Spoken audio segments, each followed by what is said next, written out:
watching the station covering all of the DMV. DC News Now continues. Make sure you're all bundled up before you head out on this Tuesday morning. Those temperatures, a little bit colder than yesterday morning. Certainly much colder back over towards the mountains region where they're dealing with temperatures sub-zero at this hour over towards Kaiser and Cumberland. We're seeing those single digits to start off along the I-81 corridor, upper teens for DC, and we're seeing those teens from the DC metro area and areas south and east at this point. However, when you just factor in a little bit of that wind, it's feeling much colder. 4 degrees what it feels like as you're stepping out in the district at this point, along with Manassas. 2 degrees in Hagerstown. That's what it feels like as you're stepping out. And look at that. Back over towards Cumberland and Kaiser, feeling like it's at least 10 degrees below zero as you're stepping out this morning. So we have those cold alerts in place all across the region. We're talking about cold weather advisory in all those areas seeing that light blue on your screen. That goes until at least 10 a.m. Thursday morning. So yeah, this cold sticking around the next couple of days. Back over towards, say, the Blue Ridge as well as westernmost parts of Maryland and parts of West Virginia. We're talking about extreme cold warning. These are the areas where you could get frostbite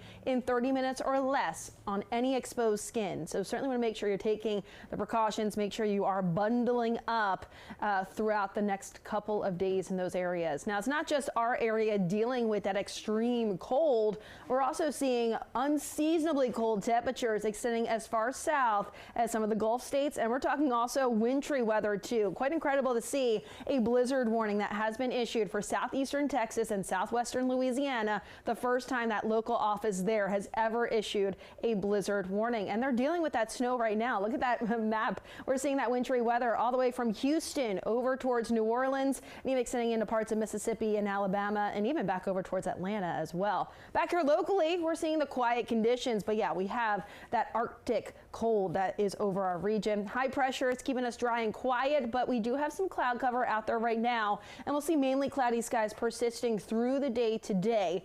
Again, the big story overall is the cold, but with little to no sunshine, it's really not going to be helping in terms of the temperatures. We're talking lower 20s out there for highs. Feels like temperatures teens. Thankfully, the wind will calm down a bit through the day today. So that wind not quite as strong as what we saw yesterday. So wind chills won't be quite as drastic as what we saw yesterday afternoon. However, that will change as we get towards the overnight tonight into tomorrow morning. We see a gradual clearing of those skies overnight. That will allow those temperatures to drop, and then any amount of wind will make it feel much colder. So look at those wind chills forecasted for tomorrow morning. This is not ideal. We're talking about 10 degrees below zero is what it feels like for much of the northern half of the area. In DC, we couldn't even see those wind chills, feeling like it's just below zero, feeling like it's 1 degree below zero for tomorrow morning's commute. So certainly, like I keep mentioning, you do want to take this seriously when we're talking about dangerously cold wind chills and when you factor in either hypothermia or even frostbite possibility. Now, that 7-day outlook, we have the DMV first warning days today and tomorrow for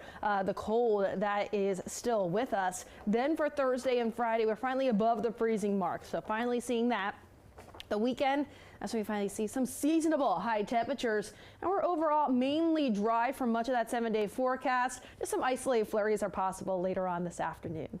Shanika, what are you seeing out there on the roadways this morning?